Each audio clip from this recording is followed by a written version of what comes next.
Shalom.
Mengubah status kita dari orang berdosa menjadi orang benar.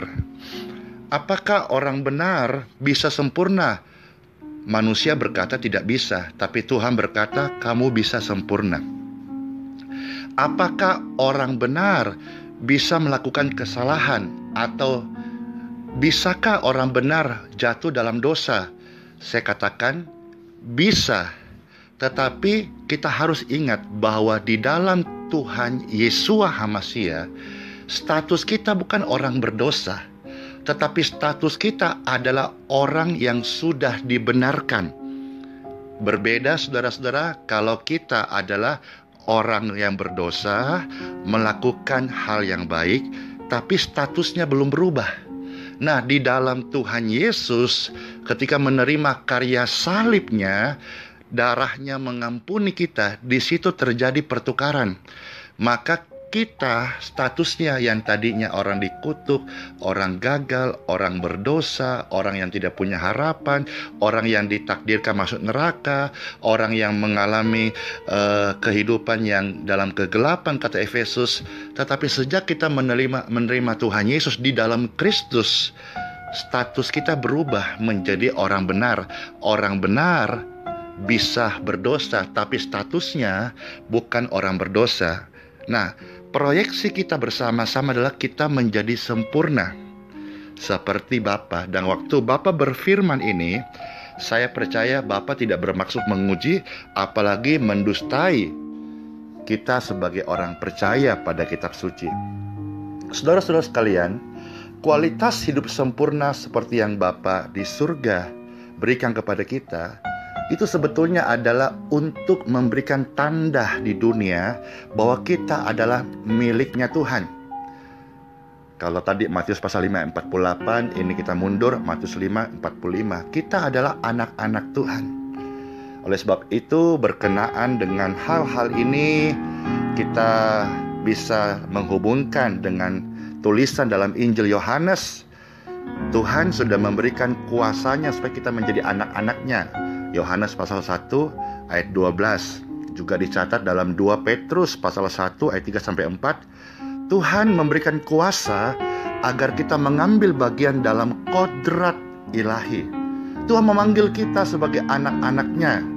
Tetapi apakah kita mau menjadikan diri kita sebagai anak yang dididik? Ya, tergantung bagaimana kerelaan kita di hadapan Tuhan. Kalaupun kita dididik, kita harus rela kita dididik, bukan menjadi anak-anak yang haram, tetapi anak-anak yang dididik untuk menjadi anak-anak yang masuk diakui sebagai warga kerajaan surga. Itulah sebabnya kita selama hidup, kita tempatkan Dia adalah Bapa kita, kita adalah anak-anaknya. Kalau Bapa kita sempurna, maka di dalam kita ada DNA, ada roh yang juga akan menuju kepada kesempurnaan. Kalau saudara melihat 1 Petrus 1 ayat 17, selama kita hidup di muka bumi ini, kita memanggilnya Bapa.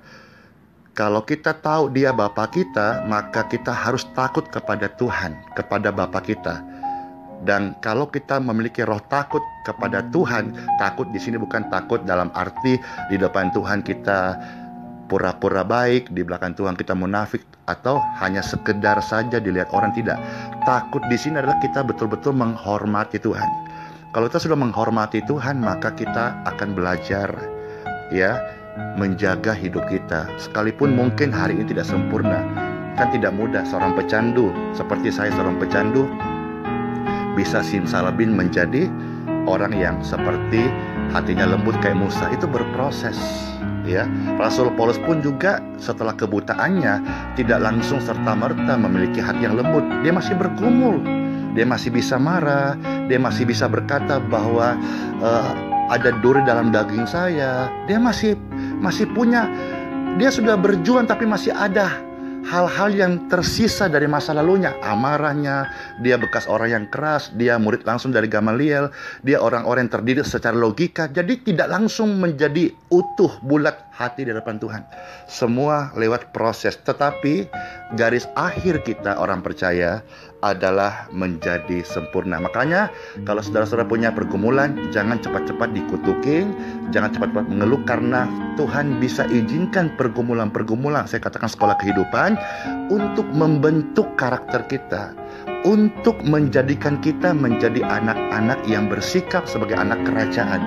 Jadi jangan saudara berpikir kenyamanan hidup saudara diberkati, lalu masalah saudara kena kutuk. Tidak. Tuhan bisa memakai kegagalanmu untuk mendidikmu. Tuhan bisa menggunakan persoalan-persoalan untuk melihat keteguhan hatimu. Tetapi semua arena hidup ini Tuhan bawa supaya kita menjadi sempurna seperti Bapa. Renungan hari ini saya berdoa semua kita boleh menerima dengan damai sejahtera. Dan saudara jangan pesimis bahwa tidak mungkin sempurna. DNA dalam saudara dan saya, kita mempunyai benih ilahi. Dan benih itu memampukan kita memiliki potensi yang besar, kita menjadi sempurna. Tuhan memberkati. Hidup oleh iman. Sola fide. Shalom.